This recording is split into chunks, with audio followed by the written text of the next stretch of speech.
You guys talk about how you want to be inclusive, except, of course, if somebody tweets this, then having a death threat, or let's send them off to sensitivity training. I mean, it strikes me that's repression. That's not inclusive. Is it repression to try to teach them to be understanding and open to other people? Maybe, especially when you talk about people they've not been exposed to. Shouldn't you also be teaching people who are gay to be open and understanding? All right, so where do you fall on this? I'll just tell you, my opinion is that if you're watching with a kid and the kid is 8, 9 years old and you're a father, and if you would not as a father take that kid to a movie where you knew there was going to be two men kissing, then it kind of caught you off guard and you kind of have a right to be upset. You know, I think there's a thing now in media, Steve, called trigger warnings, where, you know, you're supposed to know precisely that kind of thing. Is something going to be aired that might upset you or upset a kid? I could not hear the audio of what. Oh, I'm said, sorry. I'm sorry. He basically said that you know, gays should be sensitive to people who have reasonable objections to something like that. Well, instead of firing a guy or making him go to sensitivity training or not letting him participate in the team's drills as a punishment for tweeting out what he tweeted out. You know, I would not second guess the general manager of any team for how they handle that kind of issue. I mean, they're going to have different reactions to it. I have to say, I'm long past the point where I pay much attention to what Newt Gingrich has to say about matters of personal morality, frankly. But this is sensitive territory that we are moving through as a nation now. You know, I think a lot of people feel on the right that we're moving too quickly. I would say, you know, from the point of view of gay and lesbian people, although I don't happen to be one, this has all taken much too long to move towards normalizing of their relationships in society. So it is. I agree. It's tough. It's tough, and I think you know, the dwelling on the kiss, you know, somewhat lasciviously as the media did, is a little strange. I have to say, I found it inspiring that he was picked finally in the draft, and that he was you know, allowed to express his feelings with his partner. Okay, but when you say there should be triggers, I'm not sure what you mean. You mean the parents should have somehow known, or yes, the team? If somebody's going to show this kind of you know, an adult relationship in the media, what you were talking about. Yeah, but should ESPN have been more sensitive, or should the parents expose children to this? Yeah, right? but was it incumbent upon ESPN to be more sensitive, or the parent to predict it? That's what I don't want you. That's what I'm trying to figure what you mean. I think if there are a lot of parents who feel they don't want their kids to see, they might not want to see a lewd kiss between a man and a woman. No, I understand, but when you said triggers, that's what I didn't understand. I thought you meant that it was incumbent upon somebody to expect it. No. Yeah. A trigger warning would be the responsibility of the media organization. Okay, that's what I wanted to make it to clear up. So ESPN should have expected that and been more sensitive. I think if their view, it's their judgment, but if they know that their viewers are going to be watching with little kids and might get upset at having their children exposed to this before they're ready to deal with it, then yes, I mean, I think it would be good if they said, you know, we're going to show Michael Sam with his male partner and their reaction, and then if the viewers didn't want to watch that, they wouldn't have to. Fair enough. Them or their kids, right? Yeah, fair enough. All right, I happen to think it was good that they broadcasted it ultimately for our country, but we may disagree about that. Yeah, probably do. I just question Michael Sam, and I don't want to get bogged down in this whole thing. There's so much more to talk about. But, you know, he's got a press conference today. He doesn't want to be known as the gay player, but he keeps pushing it. And I just think he has ulterior motives here, because there's talk that he could even be cut in you know, before the start of the season, because that's how good the defense is on the team that he just went to, and he's not really that great a player. It's going to take a lot for him to make that team as a player, not as a gay man.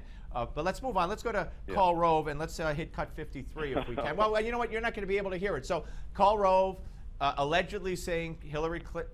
He will hear it? Okay, let's try it. No. Wait a minute. No. I didn't say she had brain damage. She had a serious health episode.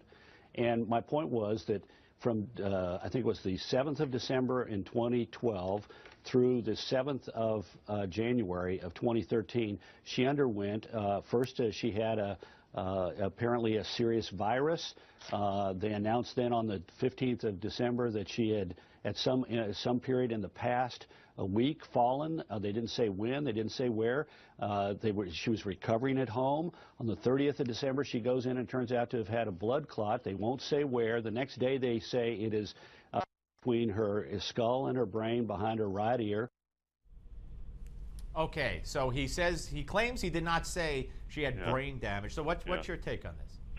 Well, as you know, there are plenty of people in the conservative movement who think Carl has brain damage at this point. But I don't really see how that serves any conservative's purpose to attack her that way. As Carl said in some other portion of the interview, same interview, ultimately, if Secretary Clinton does decide to run for president, she will be vetted. Her health will be vetted just like every other candidate or nominee's health is vetted. So why he would bring this up now, I kind of don't see the point of it. It smells desperate to me. Like I'll tell you, I've seen Hillary Clinton a few times since her illness, and she's fine. She doesn't wear glasses anymore. She's pretty vigorous, and if that's what the conservative hope is, that somehow she's going to turn out to be too ill to run for president, they better think of something else. That's not going to get them very far. And I'm not here to defend Karl Rove, and I'm not a big fan of Karl Rove in many respects. I'm sure you're not. But yes, but let me just say this: I don't believe Barack Obama's health records were all made available. He certainly wasn't vetted. We never got school records from him, which was unusual. We had Kerry's, we had Bush's, we had Clinton. There was a lot of things we didn't get from Obama. So to say that if she runs, we'll get everything, I wouldn't say that that's a fait accompli. Well, I think that a lot of Obama's health records were released, but even so, I mean, he's obviously quite healthy. But even so, I think you and I would agree the Clintons are heavily, heavily scrutinized in pretty much everything they do and say. I think it would be very surprising. I think, all of President Clinton's health records were made public when he was president and when he was running for president. So I'd be very surprised if Hillary Clinton expected to run for president without making those records available to the press, and I'm sure the press will ask for them. They may be asking for them already after Carl's remarks. You're right. Well, it would behoove them to get it out now, certainly. He might have done them a favor so they could say we did that already. And you know what people on the right will say? This was part of a conspiracy. It does make you wonder. I will say that. I'm not claiming conspiracy, but it does make you wonder. Let me, guys in the control room, could we skip ahead to 15? Listen to Michelle Obama giving the weekly, it used to be radio address, now it's media address, social media included, I guess, in place of her husband, where she talked about the horrific kidnappings in Nigeria. Cut 15. Like millions of people across the globe, my husband and I are outraged and heartbroken over the kidnapping of more than 200 Nigerian girls from their school dormitory in the middle of the night. This unconscionable act was committed by a terrorist group determined to keep these girls from getting an education. Grown men attempting to snuff out the aspirations of young girls. And I want you to know that Barack has directed our government to do everything possible to support the Nigerian government's efforts to find these girls and bring them home.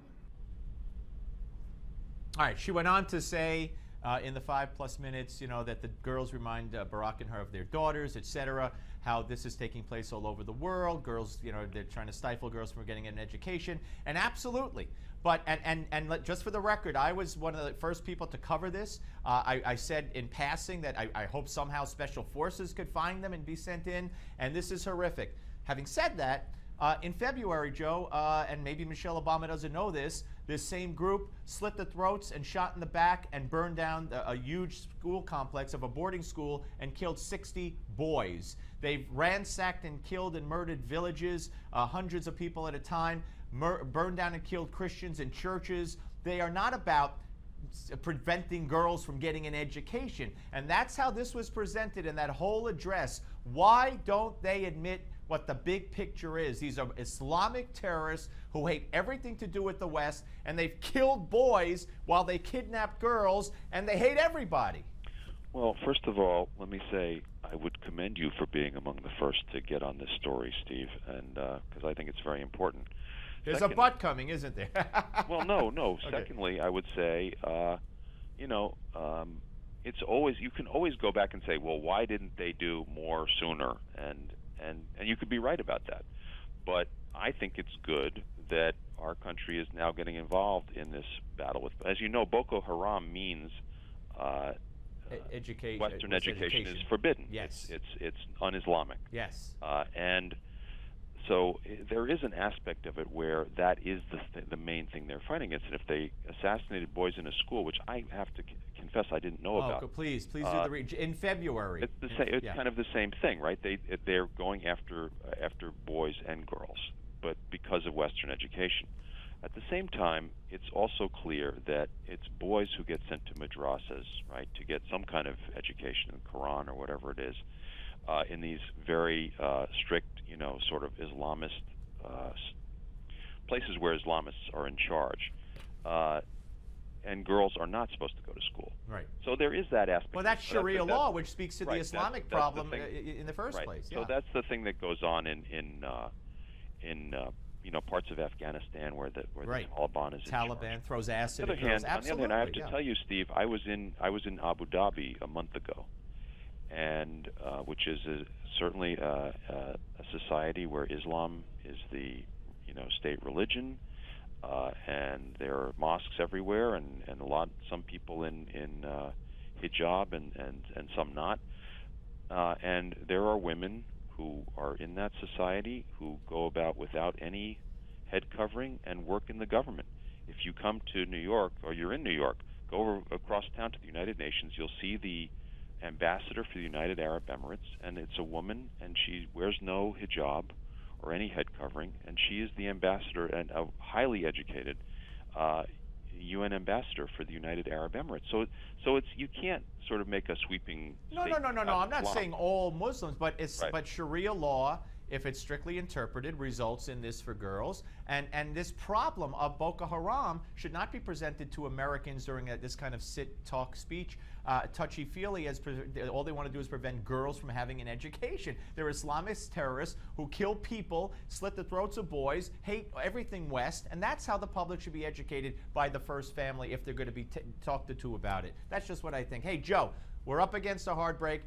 Come back, because I enjoy talking to you about all these things. It would be a great pleasure. All right, thank you. Joe Conason, ladies and gentlemen. And check him out at the National Memo, and read him at salon.com as well. And very interesting. Lots to get to, lots to talk about. And folks, we are going to have the Malsberg panel. And if you missed it earlier, you're going to love it this time. I promise you. And then give me 5 and more, and John McLaughlin. Stay where you are.